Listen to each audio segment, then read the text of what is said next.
Morton Feldman said, "Up to an hour you think about form, but after an hour and a half it's scale." Late afternoon in September 2012, we, which is to say me and Hélène Breschon, the harp player I was working with at the time, walked along the shingle beach from Aldborough to Thorpe Ness. From the middle of the afternoon, the bell ringers of Aldborough Parish Church had been attempting a full peal, a test of concentration which must exceed 5,000 changes or permutations in the order in which the bells are rung. As Thorpe Ness grew larger, Aldborough smaller, the peal receded, mixing with the soft frittinancy of grasshoppers woken into sound by autumn sun. As we approached Aldborough on our return, some time later, the bells suddenly fell silent, mathematics resolved. I was interested to know more about the peal, so I looked it up online. I quickly found myself plunged into bitter disputes about the bells, incomers and weekenders complaining that their leisure time in the expensive piece of coastal Suffolk was ruined by this infernal durational noise of church bells. Form they could cope with, but not scale. It reminded me of what a tugboat skipper once told me, that the yuppies, as he contemptuously called them, who lived in expensive apartments built on Thameside sites where wharfs once thrived, complained about the noise of river barges bumping in the night. 2 weeks after the Aldborough experience, I came across this passage in George Ewart Evans' Social History of Suffolk Agriculture in the 1950s, Ask the Fellows Who Cut the Hay. But if a company of men was threshing, the work was much easier, simply because they were together at a shared task. They also had certain devices for relieving the monotony. If the company was all bell ringers, they stood around the threshing tool, which was usually made of elm, and they rang the changes with the flail, in exactly the same rhythm as they did in the steeple with the bells, all coming in their proper turn and changing about at a signal from a leader. From a distance, this rhythmic beating of the elm floor made an attractive simulation of the bells. If this sounds somewhat reminiscent of the rhythmic and percussive vocalizations of African American work songs and prison songs, the type recorded by Alan Lomax in the southern states of America, almost contemporaneously with Evans's researchers, then a remark made to Evans by an elderly farm worker underlines the link. Threshing was real, downright slavery. This transposition is very interesting. An ambient sound of bells, whose purpose is loudness, because rooted in community and calling and gathering from distance and marking all the rituals appropriate to its architectural source, which is the rural church and its physical high point.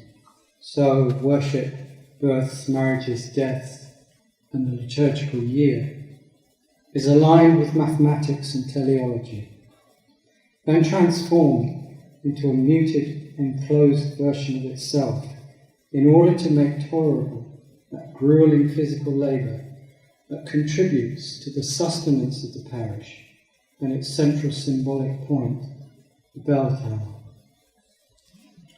All of this, the bells, the flails, and Feldman's notion of duration, homes in on a complicated kind of ambient music that lends itself to understandings about how sounding signifies within social formations, labour, spiritual life, auditory space, and human perception.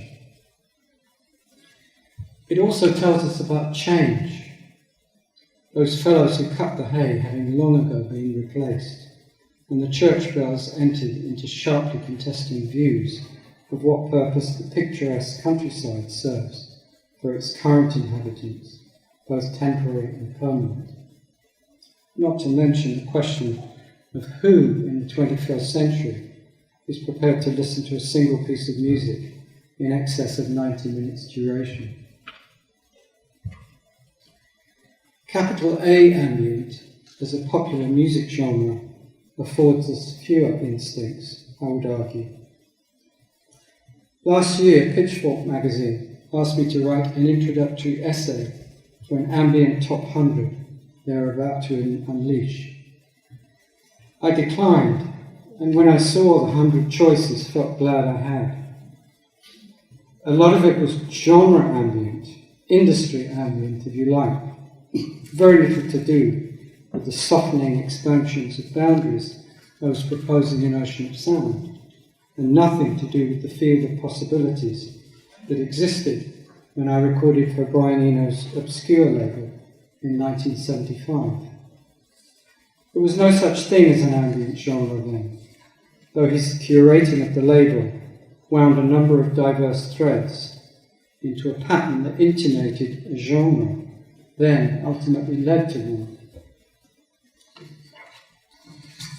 So the question now is what ambient means at this point in time, and is it ossified, cut off from change, eternally fixed as a journalist's shorthand for any droning, slow, dreamy, drifting, barely changing, consonant electronic music. The first wave official ambient, Brian Eno style, had ideas about music as a tint, an ignorable background.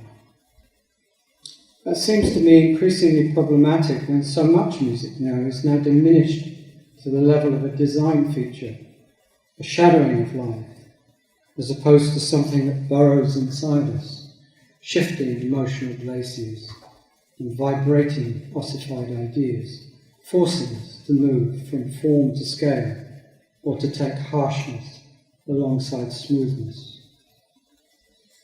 The word ambient refers to the immediate surroundings of a thing, and so ambient music is often conceptualized as a landscape, an environment. Think of Brian Eno's On Land or some of its many ancestors. Records like Basil Kirschen's Worlds Within Worlds, Alien Bog by Pauline Oliveras, Sun Ra's Moon Dance, John Cage's In a Landscape, Alvin Curran's Songs and Views from the Magnetic Garden, Gail Lawton's Pompeii 76 AD, Les Baxter's Sunken City, Richard Maxfield's Pastoral Symphony, Winter Trees by Terry Jennings, or John Gibson's Visitations. All these pieces are ostensibly about place, a place or environment known or imagined into being. Their creators aspired to be ramblers, birdwatchers, historians, past life regression therapists, mediums, landscape painters, astronauts, topographers, ontologists, and psychogeographers, sometimes all at once. These days, anything remotely ambient is described with R. Murray Schafer's term, soundscape, a way of conceptualizing both listening practice and music making as being in relation to landscape. This word, environment, we have to think about how it acts upon us. Is it thought about as nature, as an external field, something within the scope of the eye, complex and tangible, out there, beyond the body or sociality? And if so, what is its extent? What does it include or exclude? What does it allow or disallow? Things are not always what they seem. Brian Eno's music for airports, for example, is not really for airports. It's for people who don't want to be in an airport. The purpose was, to quote Brian, to induce calm and space to think. So ambient was instrumentalized. It was conceived as a functional asset to well-being, an optimization or facilitation of a thoughtful, tranquil approach to life. And given the fractious, stressful nature of most airports, we can all relate to that. Neither is it surprising. Ambient formed its own branch from a family tree that includes yoga, relaxation and meditation tapes, music, easy listening, background and library music, and records of birdsong aimed at ornithologists, the ultimate use-value lineage. The same criticism, if it is a criticism of instrumentalization and self-optimization, could be levelled at other genres, maybe all genres of music.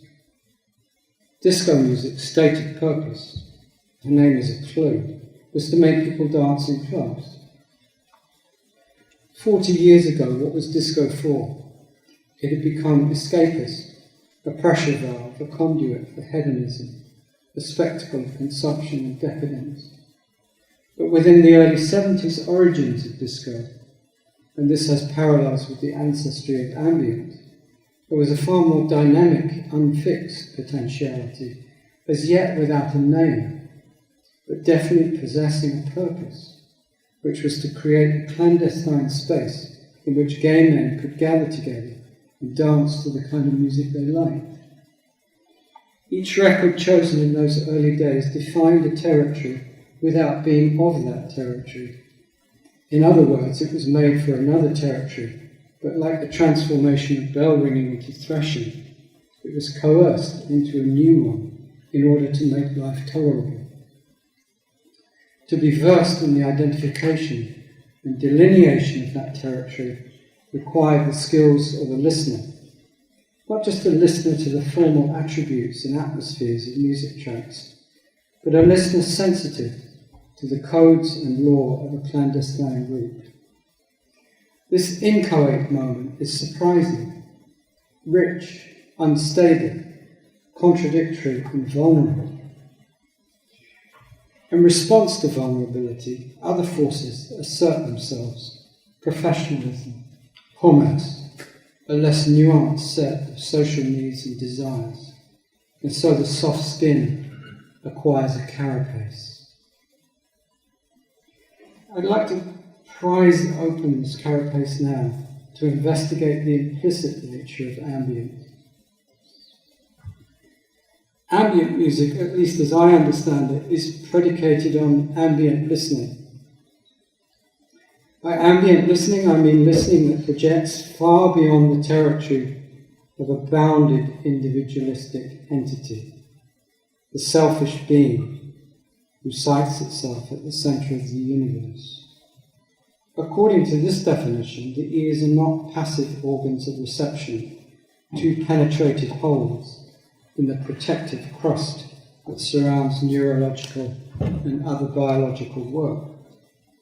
Let's try to think differently about this, with listening taking the metaphorical shape of an octopus being, whose intelligent, sensitive tendril extensions forage in worlds both close and distant, suckering themselves around whatever sound events are compelling, promising, unavoidable, enticing, seductive, nutritious.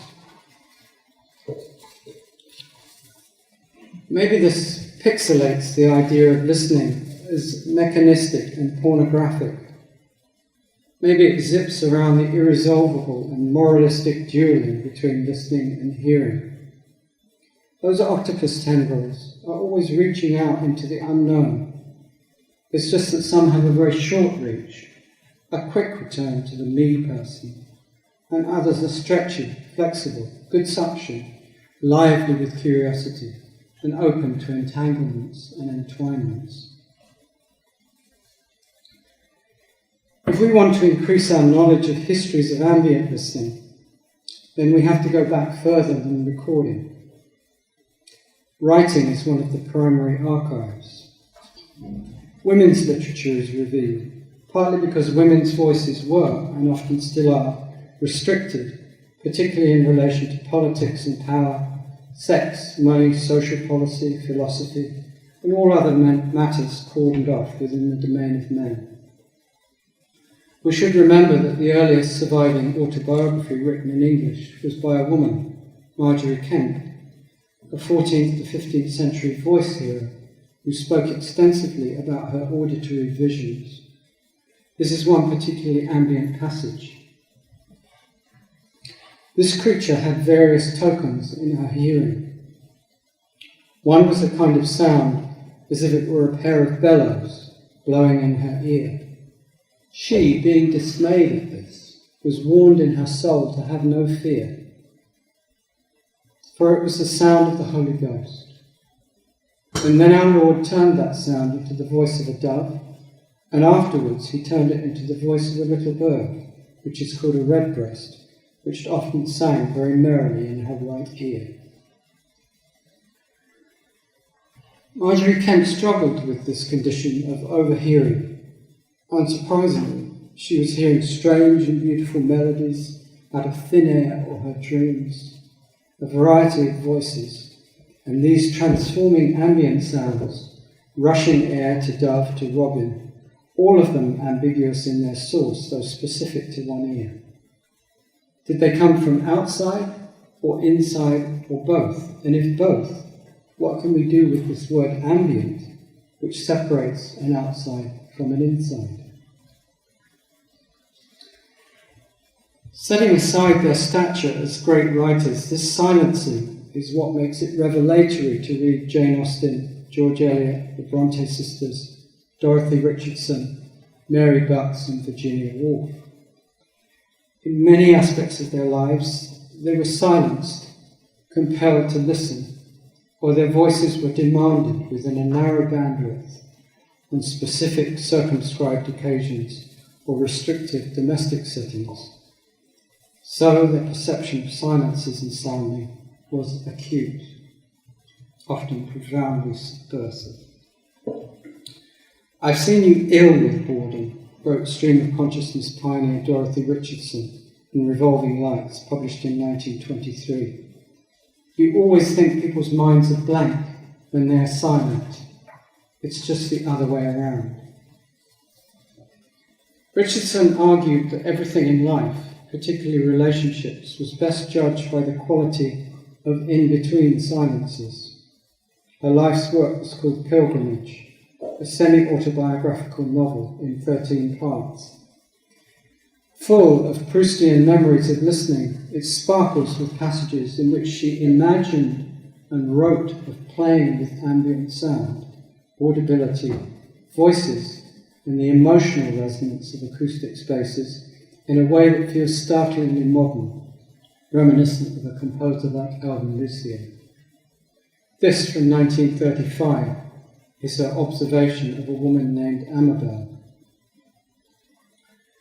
And sometimes she would turn away from a talking group to which, devoutly glowing, she had seemed for a while to be giving all her attention, and drop a tinkle of laughter into space or into some convenient, inanimate receptacle, as if only the flexible air or a decorative, patiently enduring bowl or vase could accommodate all she felt.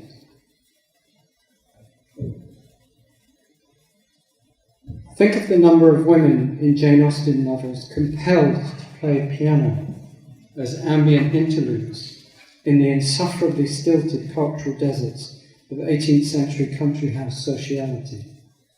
Most of them do so reluctantly, grudgingly, or they refuse. Think of the harp in Austen's Mansfield Park, so ambient in its dissolving into romantic purpose, in the pleasurable ambience of a scene, that it becomes as ambient as the sandwiches. As she wrote in her signature style, the sardonic easily confused with the sincere, tensions easily mistaken for elegance.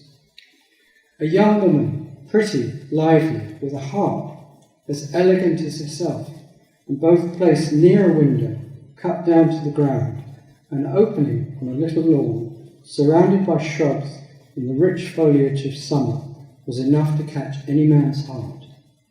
The season, the scene, the air were all favourable to tenderness and sentiment. Mrs. Grant and her tambour frame were not without their use. It was all in harmony. And as everything will turn to account when love is once set going, even the sandwich tray and Dr. Grant doing the honours of it were worth looking at. The scene is picturesque, an image of completion in which music is both central and superfluous. We can imagine it as a silent tableau, conforming to the ancient Chinese Taoist ideal of the best harp being a silent harp. But I also think of Marcel Proust, whose upstairs neighbour, Madame Marie Williams, played the harp. Proust apparently never heard her play. His letters to her were exquisitely polite, yet pained entreaties to keep the noise down, not of music, but of abject ambient sounds like carpet beating, heating boilers, plumbers and building work, all of which kept him in bed in various states of angst and asthma. This is an extract from his letter of November 1915. How right I was to be discreet when you wanted me to investigate whether the morning noise was coming from a sink. What was that compared to those hammers? A sliver of water on moss, as Verlaine says of a song that weeps only to please you. In truth, I cannot be sure that the latter was hummed in order to please me. Proust's hypersensitivity is legendary, but his aversion to disruptive sounds, what we would call misophonia, or selective sound sensitivity syndrome, didn't prevent him from writing extraordinary accounts of disturbing ambient sounds. For example, air passing through the bronchial tubes of his dying grandmother, the passage of her breath so altered by the administration of oxygen and morphine that its sound was mistakenly heard by him as a long, happy song. The world crowds in, teeming, irrepressible. Proust articulated the associative potential of even the most banal sense impression, an annoying or repetitious sound, for example, to become embedded as a trigger and trace of memory. He wrote about a newly installed heating boiler, whose disagreeable sound, a sort of spasmodic hiccup, he called it, forced itself into affinity with the memories of a particular place. Whenever he heard the central heating, he would remember the place and the afternoon spent in bed, listening to its sound. Silence is central to the discourse of Ambient. Its tinting of the atmosphere is implicitly quiet, seeping into silence. Unavoidable in its ancestry is John Cage's 4 minutes 33 seconds, a musical form that spoke to listening in the same way that writers could speak of listening, not with orchestral imitations of a robin singing the dying breath, a heating boiler, but by opening, then closing a space in which the ears could forage for heating, breathing, or whatever was there, unnoticed and unloved. In her recent book, The Mother of All Questions, Rebecca Solnit talks about silence as the ocean of the unsaid, the unspeakable, the repressed, the erased, the unheard. The history of silence, she says, is central to women's history. This makes a refreshing change, a rude jolt perhaps, from the familiar discourse post 4 minutes 33 seconds, in which silence is so often non-existent, a phantasm, nostalgically lost, exalted and idealized as a perfect state. English is full of overlapping words, she writes, but for the purposes of this essay, regard silence as what is imposed and quiet as what is sought. The tranquility of a quiet place, of quieting one's own mind, of a retreat from words and bustle, is acoustically the same as the silence of intimidation or repression, but psychically and politically something entirely different. The quiet of the listener makes room for the speech of others, like the quiet of the reader taking in words on the page, like the white of the paper taking ink. Listening is intimacy. A real ambient music, which is to say an adventurous, truthful ambient music, would engage with this intimacy. We live in a time when loudmouths prevail, and to be a listener is to be considered a snowflake, to be slow or weak or ineffective. There is something of ambient music in this, its quietness, its softness. But to listen quietly in relation to harshness, ugliness, injustice is the real test. That and the strategy of response. Silence can be comfort from within the grip of mourning, as in this passage from Han Can's book, The White Book. She has written about her mother's loss of 2 premature babies. Now she writes this: when long days finally come to a close, time to be quiet is needed, as when, unconsciously in front of a stove, I hold my stiff hands out to the silence, fingers splay in its quiet warmth. We speak about ambient lighting and ambient temperature, but what is ambient time?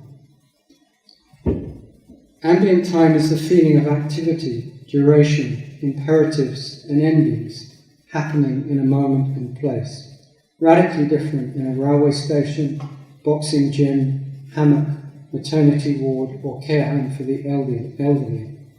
Radically different according to whether you are ringing the bell or in the ring.